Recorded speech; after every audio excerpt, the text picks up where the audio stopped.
You've probably been told that lowering your A1C is a slow, drawn-out process that takes months of patience, strict discipline, and near-perfect habits to see any real movement. Most people are led to believe that nothing meaningful can happen quickly, that change only shows up after endless waiting. But what if that idea is incomplete? What if certain foods, when used with the right understanding of timing and purpose, can begin shifting your blood sugar patterns in just days rather than months? When you know exactly how your body responds and how to work with it, those early changes begin stacking up far sooner than most people expect. My name is Dr. June Romeo, and today I'm going to share 5 specific foods that can start improving your A1C faster than you might think is possible. I encourage you to stay until the very end, because food number 5 is the one most people are using completely wrong, and correcting that single mistake alone could be the breakthrough you've been waiting for. Over the past 3 decades in clinical practice, I've worked with thousands of individuals dealing with elevated blood sugar and type 2 diabetes. Through all of those years and all of those cases, one lesson has stood out above the rest. Your A1C does not have to feel like a mysterious number that only changes when your doctor orders lab work every few months. Yes, it's true that A1C reflects roughly a 3-month average of your blood glucose levels, but that does not mean your daily actions are irrelevant until then. The choices you make today and this week begin stacking up immediately. Each meal that avoids a sharp spike, each day with fewer dramatic swings, counts as a small win. Those wins compound quietly over time, and they absolutely matter, even if you won't see them reflected on paper for several weeks. This is what's crucial to understand before we go any further. The 5 foods I'm about to share work without extreme dieting, starvation, or complicated meal plans that are impossible to maintain. This approach is not about perfection or rigid rules. It's about consistent progress using foods that work with your metabolism instead of constantly fighting against it. When you stop battling your own physiology and start supporting it, results come more naturally and with far less frustration. There's an important concept about daily glucose that confuses many people, and it's one of the biggest reasons progress feels stalled. You can have what looks like a normal average blood sugar across the day, but still experience frequent sharp spikes and crashes. That blood sugar roller coaster may not always show up clearly in an average number, yet it places tremendous stress on your system. Even when the average appears acceptable, constant fluctuations damage metabolic health, worsen insulin resistance, and make long-term control much harder. This is why reducing spikes and smoothing out those dramatic ups and downs can create rapid improvements that add up to meaningful A1C reductions over time. Before we dive into the 5 foods themselves, take a moment and think about where you're watching from right now.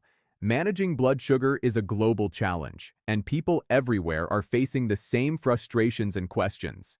Seeing how far this message reaches reminds us that none of us are dealing with this alone. Another surprising reality is how differently A1C and fasting blood sugar can behave. Some people show a perfectly healthy-looking A1C while waking up with elevated fasting glucose every morning. Others show the opposite pattern, with an A1C of 6.5 or higher, which meets the criteria for diabetes, while their fasting glucose appears completely normal. This mismatch causes endless confusion and discouragement. What's happening beneath the surface is often tied to glucose variability throughout the day. The general principle is simple but powerful. Fewer spikes during the day lead to a lower overall average, and that lower average leads to a healthier A1C trend over time. With that foundation in mind, let's talk about the 5 foods that make the biggest measurable difference. The first category is leafy greens. These vegetables provide what I call blood sugar buffering and directly support insulin sensitivity. It makes a profound difference when the foods you eat actively support your metabolism instead of forcing it to work harder. Leafy greens are effective for 2 primary reasons. First, they are rich in fiber. That fiber slows how quickly glucose is absorbed into your bloodstream, allowing insulin to respond in a more controlled and natural way. This gradual response helps move you away from insulin resistance and back toward the sensitivity your body needs. Second, leafy greens contain significant amounts of magnesium, a mineral that plays a direct role in how effectively insulin works at the cellular level. Better magnesium intake supports better insulin signaling, which translates into improved A1C control over time. Your best options include mixed salad greens, kale, arugula, spinach, bok choy, mustard greens, collard greens, Swiss chard, and any other leafy varieties available where you live. Every leafy green is an ally when you're working toward better blood sugar control. What most people miss, however, is how to use these foods strategically. Leafy greens should be paired with quality protein and eaten together as part of the same meal. Ideally, they should be one of the first two things you eat during any meal, including breakfast. Breakfast is often overlooked, but it matters just as much as any other meal. I once worked with a 64-year-old woman named Patricia, whose A1C had been stuck at 7.8 for over a year despite taking medication. Her food choices were generally reasonable, but she rarely ate vegetables at breakfast and often skipped greens at lunch. We made one simple change by adding sautéed spinach or mixed greens to every meal, including her morning eggs. Within 6 weeks, her A1C dropped to 7.1 without changing her medications. The greens buffered the glucose impact of every meal, and that consistency made all the difference. The second food works even on days when you don't want a full meal and just need something to steady your energy. Eggs provide stable glucose support along with genuine appetite control. They have virtually no direct impact on blood sugar, meaning you can eat them without triggering a glucose spike. What many people don't realize is that eating eggs earlier in the day can actually reduce blood sugar spikes from meals you eat later. That effect alone makes them incredibly powerful for A1C management. For most people, the best time to eat eggs is at breakfast or as part of the first meal of the day. They can also work as an emergency option if your blood sugar feels unstable or if you're taking medication that requires food. While frequent snacking isn't ideal for metabolic rhythm, an egg is one of the safest choices if you truly need something. Hard-boiled eggs are especially practical, portable, and easy to season with flavors you enjoy, whether that's sea salt, turmeric, paprika, cayenne, or other spices that make them satisfying. The third food is fatty fish, and this category addresses one of the core drivers of elevated A1C, chronic inflammation. Reducing inflammation helps prevent worsening insulin resistance and actively promotes insulin sensitivity. To clarify the ranges, prediabetes is defined as an A1C between 5.7 and 6.4. Type 2 diabetes begins at 6.5 or higher, and a healthy A1C is 5.6 or lower. That healthier range is the goal. Fatty fish matters because of its omega-3 fatty acids, which improve how effectively insulin signals your cells to absorb glucose, while reducing inflammation throughout the body. If you've ever been told you have elevated inflammatory markers, omega-3 rich foods can be particularly helpful. Salmon, sardines, mackerel, herring, and trout are excellent choices, and canned fish counts just as much as fresh. 2 to 3 servings per week is enough to see benefits. I once worked with a 71-year-old retired teacher named Marcus whose A1C was 8.3. He wasn't a fish eater by preference, but he agreed to try canned sardines twice a week added to salads. 3 months later, his A1C dropped to 7.6, and he was shocked that such a simple change could create that level of improvement. Now let's move into the fourth and fifth foods, because this is where many people either accelerate their progress or unknowingly hold themselves back. The fourth category is fermented foods. Cultures around the world have used fermentation for generations, and there is deep metabolic wisdom in that tradition.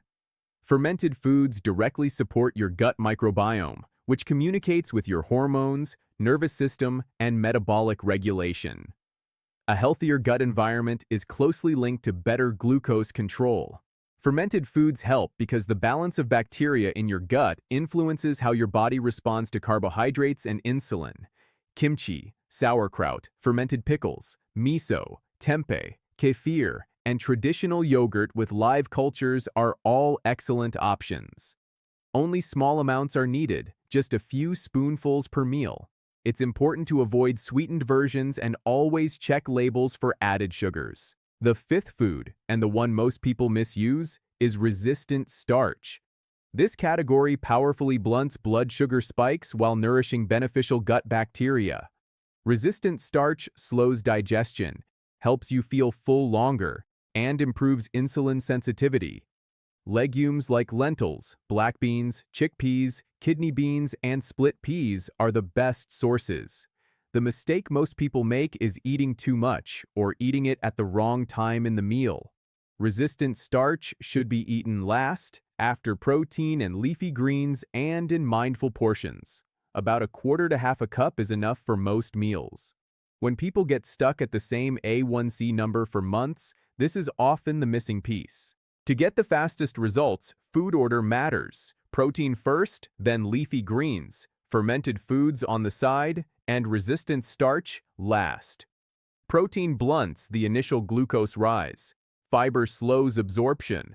Fermented foods improve insulin signaling. Resistant starch feeds the gut without causing spikes. This sequence works whether you're dealing with prediabetes, type 2 diabetes, or even reactive hypoglycemia.